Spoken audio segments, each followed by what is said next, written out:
Bom dia, boa tarde, boa noite. Roberto Cardoso. Eu hoje quero falar sobre filosofia. Mas você sabe definir o que quer dizer a palavra filosofia? Filosofia é uma palavra composta por duas outras. A primeira é philo, que em grego quer dizer amizade. E a segunda é sofia, que em grego quer dizer conhecimento. Portanto, filosofia é amizade pelo conhecimento. E o filósofo, por conseguinte, é o amigo do conhecimento. A filosofia surgiu há 6 séculos antes de Cristo, com Tales, da cidade de Mileto, na Grécia. Mas a filosofia se firmou como um dos 4 níveis do conhecimento.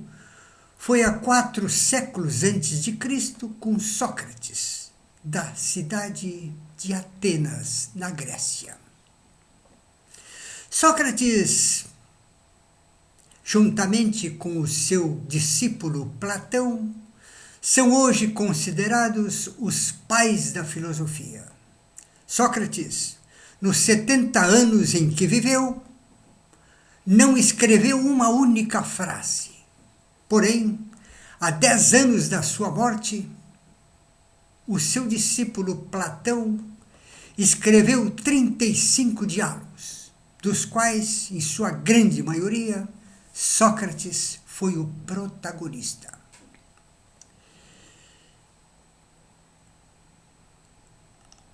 A filosofia surgiu pela necessidade do homem em definir qual é a melhor forma de se viver a vida. Pois sabia-se que a cada instante da nossa existência somos instados a escolher entre inúmeras possibilidades a vida que queremos viver. E que ao escolhermos uma, jogamos no lixo tantas outras que poderiam até ser melhores vividas que aquela escolhida. O irmão de Platão chegou para Sócrates e lhe disse: dado a saber que a cada instante da nossa existência somos instados a escolher em 360 graus a vida que queremos viver, eu pergunto: qual é a melhor forma de eu viver a minha vida? Sócrates pensou, demorou-se, mas finalmente respondeu: a vida que você deve escolher para viver, eu não sei. Ora, o mais sábio de todos os homens não sabe definir qual é a melhor forma de se viver a vida. Mas Sócrates foi muito sábio. Sócrates quis dizer que ninguém, absolutamente ninguém, pode dizer a outrem qual é a melhor forma de viver a sua vida. A escolha da vida boa é foro íntimo de cada ser vivente. Não pode ser sugerida, orientada ou definida.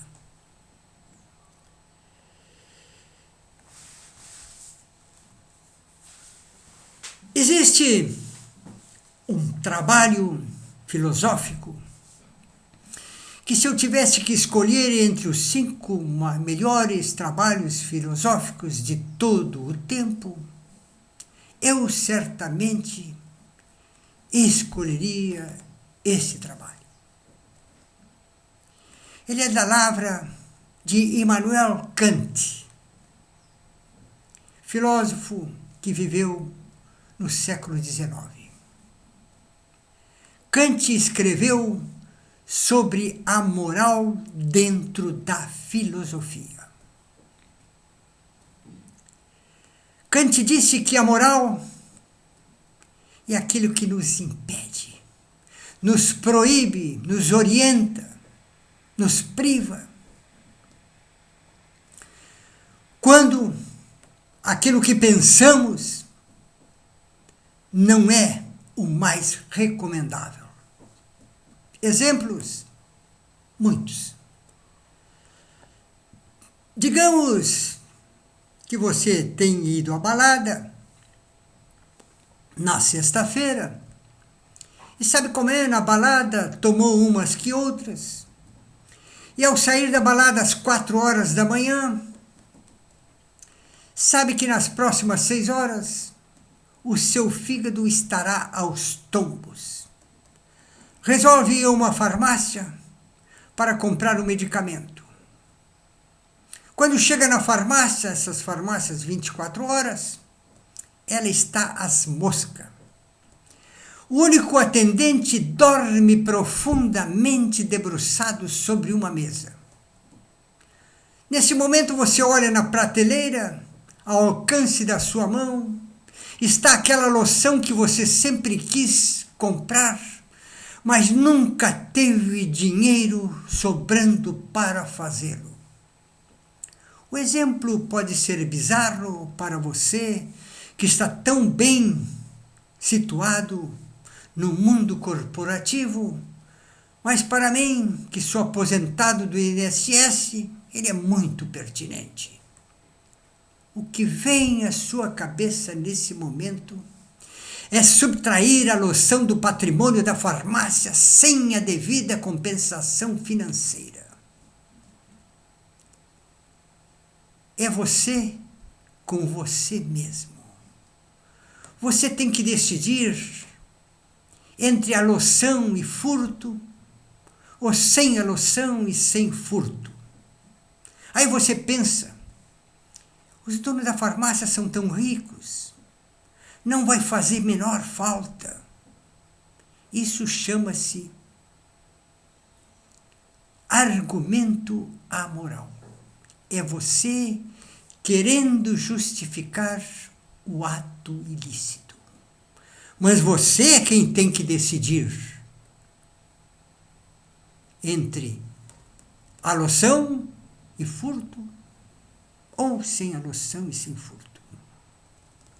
E aí você vê na parede aquele cartazinho amarelo que diz: sorria. Agora você não pensa mais em se apoderar da loção, porque instalou-se o medo em você. E quando o medo ou a repressão surge, a moral desaparece. Outro exemplo. O professor Carrasco distribui a prova e vai dizendo: a prova é sem consulta. Qualquer olhar furtivo é zero. Instala-se na sala a repressão e o medo. Portanto, a ausência total da moral. Mas está no meio do tempo da prova e o professor atende o celular e logo após diz: vou ter que me afastar. Ao terminarem a prova, entreguem-na na secretaria. O professor sai e entra a moral. A moral só pode entrar depois do professor haver saído, porque o professor representava a opressão e o medo. Agora é você com você mesmo. Você cola se quiser, não cola se quiser. O aluno aplicado já matou toda a prova e exibe a grade de resposta. Você copia se quiser, confere se quiser, não confere se quiser, é você, com o seu conceito de moral. Mas sobre aquilo que vem à nossa cabeça, Friedrich Nietzsche, um filósofo alemão também do século XIX, assim se referiu em um de seus aforismas. O que vem à nossa cabeça é um diminuto, insignificante retalho da nossa psique. Seria como um farol iluminando o vasto oceano.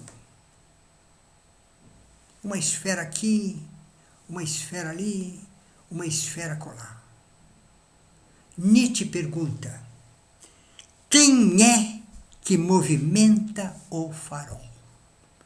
Querendo dizer que não é você o responsável por aquilo que vem à sua cabeça. Da mesma forma, Sigmund Freud, o pai da psicanálise, com outras palavras, disse a mesma coisa. Freud disse: você não é senhor dentro da sua própria casa. Querendo dizer que você não é o responsável por aquilo que vem à sua cabeça. Eu, por exemplo, desde que me conheço por gente, eu costumo caminhar na praia nos verões. E quando estou caminhando na praia, sempre surge à minha frente uma jovem de glúteos exuberantes, praticamente expostos. Nesse momento que me vem à cabeça é apalpar aqueles glúteos. Mas até hoje, aos meus 80 anos, embora o fato tenha sido recorrente em toda a minha vida, não apalpei nenhum glúteo, a não ser aqueles que me foram permitidos. Mas se não o fiz porque o meu conceito de moral não me permitiu. Mas há um trabalho filosófico, também de muito valor, estaria entre os 5 melhores na minha escolha. Foi da lavra de Jean-Jacques Rousseau.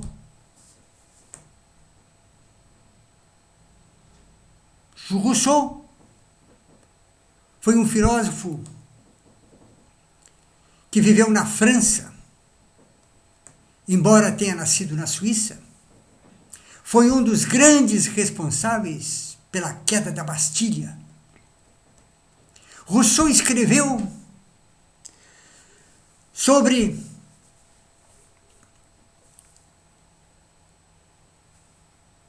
a singeleza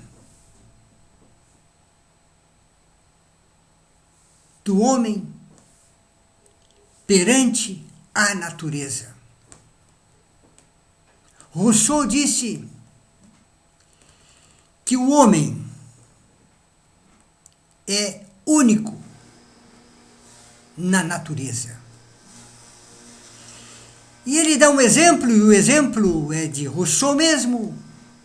Ele diz que o gato ao nascer, recebe da natureza tudo aquilo que necessita para viver a vida de gato. O gato será gato toda a sua existência. O gato não precisa desenhar equipamentos, criar dispositivos, estudar. Não. O gato viverá toda a sua vida com os instintos lhe dados pela natureza. Mas o gato come filé. E um pombo que também recebeu da natureza tudo aquilo que necessita para viver a sua vida pombalina, um pombo saberá tudo o que faz e que deve saber na sua vida. Mas um gato come filé. Um gato com fome morrerá de fome ao lado de um prato de alpiste. O pombo que come alpiste morrerá de fome ao lado de um prato de filé.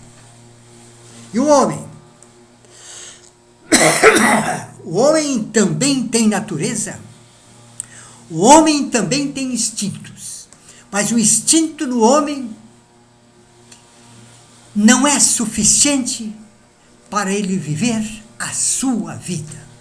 Existe um delta imenso separando as necessidades do homem do instinto do homem.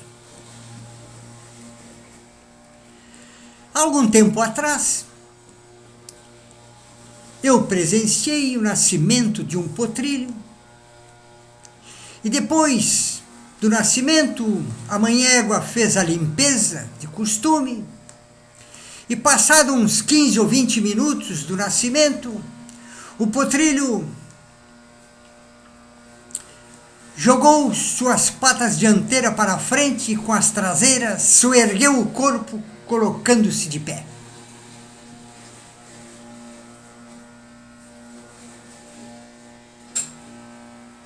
Logo em seguida, meio cambaleante, procurou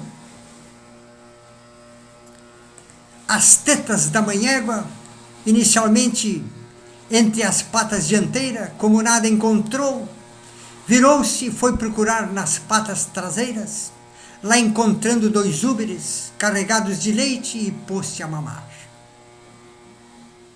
O bebê, ao nascer, ou seja, todo bebê ao nascer morrerá de fome se tiver que procurar o alimento pelos seus próprios meios. O bebê tem que ser colocado no colo da mãe e o mamilo da sua mãe colocado na sua boca, porque seus instintos apenas são para sugar e engolir o leite materno.